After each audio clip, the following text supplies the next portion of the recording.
Okay, students, in this video, we're gonna introduce you to the tool called Sweep.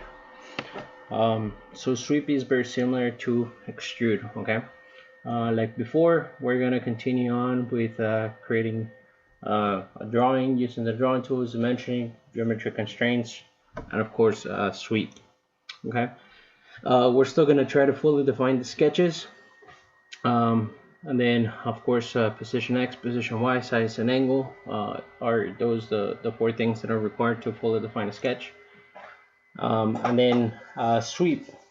So sweep is very similar to extrude except that it follows a path to generate a solid from a 2D sketch.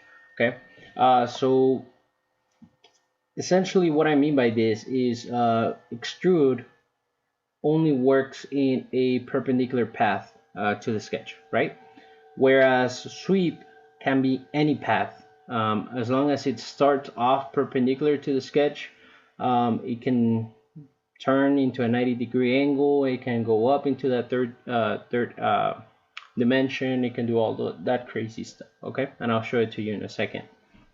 Now for sweep, you need two things. So you need a profile and you need a path. The profile is of course the area, the cross-sectional area that's going to be maintained throughout the sweep, and then the path is the path that sweep is going to follow to generate that solid. Okay, now the path doesn't have to be linear, and it can be present in all three dimensions. Okay, so I'll show you in a second. So for sweep, we'll work with an example.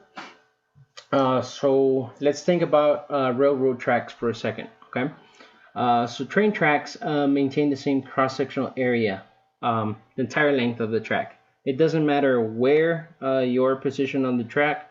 If you were to cut a little section of that track, you would see that same cross-sectional area all the way throughout. Okay, now railroad tracks also allow for changes in direction and elevation, and we'll talk about that in a second. Okay, so let's jump into Fusion and then let's take a look at this specific example and try to work something out from it. Okay, so here we are in Fusion. So what I'm going to do is I'm going to start a sketch. This time what I'm going to do is I'm going to select the XZ here for me.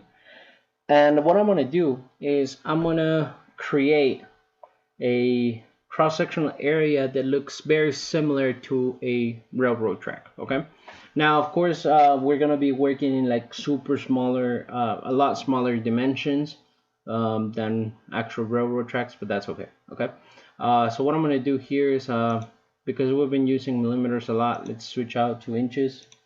Let's just get used to switching out units. Okay, and then what I'm gonna do here is I'm gonna start everything off with a square. So I'm going to do a square that's 5 by 5 inches. Okay, so there's my square, 5 inches by 5 inches.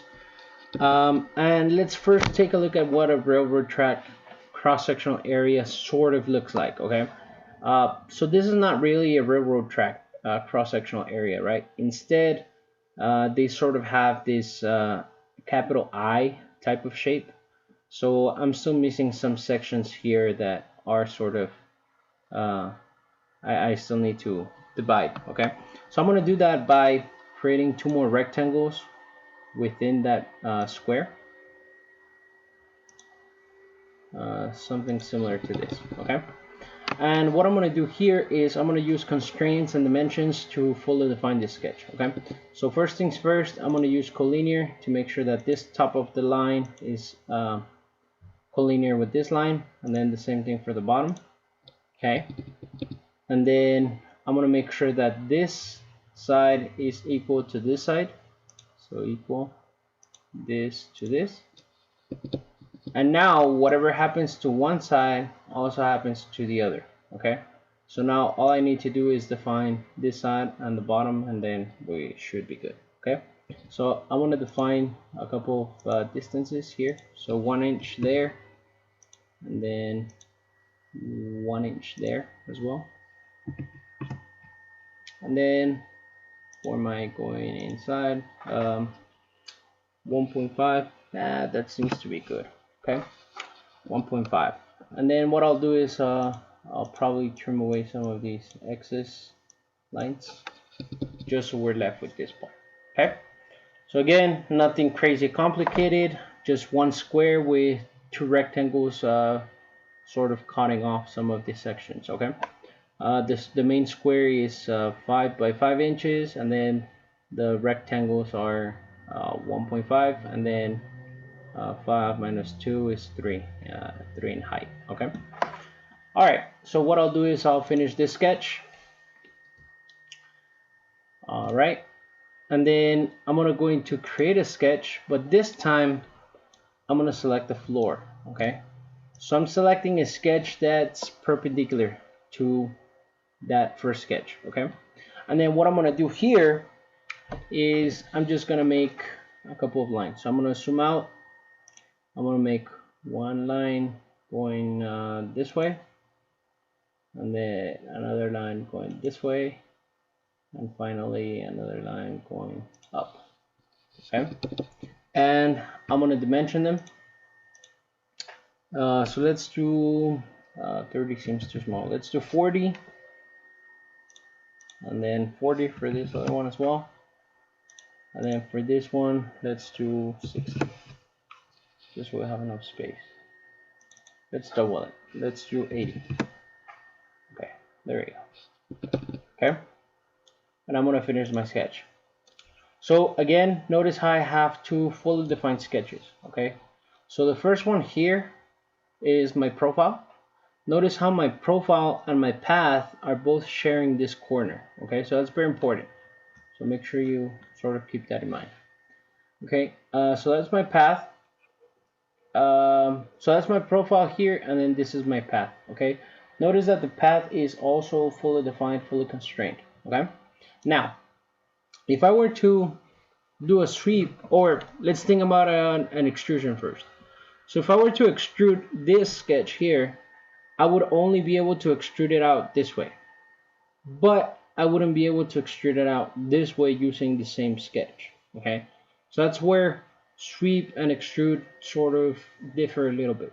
Okay, so in this case, sweep is able to do that because you're not just extruding the sketch, you're actually pulling this same sketch but throughout this path here. Okay, so I'm gonna go into create, I'm gonna go into sweep, and notice how it's asking me to select two things. Okay, so one, select the profile. Okay, I have a profile, there it is.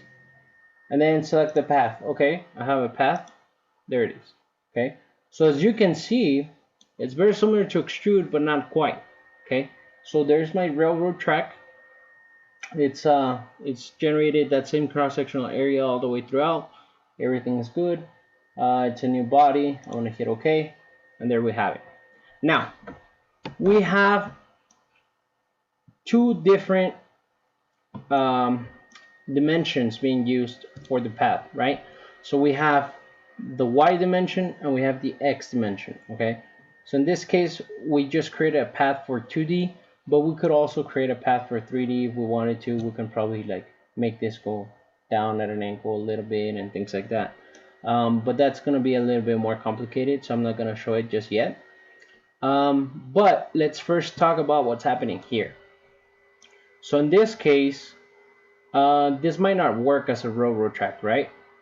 So what happens when the train gets to this corner? So imagine the train sort of traveling this way, right? So the train is moving up, bam, bam, bam, bam, bam, bam, bam, bam. What happens when it gets to this corner? Eventually, the train is probably just going to want to keep on going, right? Because there's no change in acceleration. It's probably going to get derailed. Somebody's going to lose their job. Somebody's going to be out of a lot of money. There might be a lot of loss, both in property and lives. So we don't want this to happen, right? So this acceleration change is going to be way too abrupt for the train to actually be able to take that corner. And of course, trains cannot make 90-degree angles, right? So there's just no way that train can make that corner. So instead of making a corner, what needs to happen is a train cannot take a corner, but it can take a curve, right? So what needs to happen is we need to modify our path. So what I'll do is I'll delete that sweep, and then I'll go into my path, and I'll modify my path to the point where my train can actually follow it, okay? So what I'll do here is, instead of making 90-degree corners, I'm going to use the fillet option, which we've seen before, and I'm going to select both corners like so, and I'm probably going to input something like, I don't know, maybe 20 inches in radius. Seems about right. Okay, so what I did is I just rounded off those corners, but it's still gonna should be a little bit better for my train to be able to make that trajectory. Okay, I'm gonna go to create again. I'm gonna go into sweep, and then I'm gonna select my two sketches. So for my profile, again, is that cross section, and then for my path is this new path I generated. I'm gonna hit OK. Now, as you can see, it looks a lot better. It seems like the train would be able to make this corner. Okay, so these curves look way better now. They seem to be working, so we're good. Okay. Now I'm gonna stop it there. So just make sure you understand the concept of sweep. In this case, we only have one railroad track. We could probably have a second one. Yeah, let me just go ahead and do that for you so we can visualize what's going on. So what I'll do here is replicate this the same sketch, so 5 by 5, and then I'll give it a specific distance from the other one. I don't know, let's do another 5 maybe, and then replicate the rectangles inside, and then linear.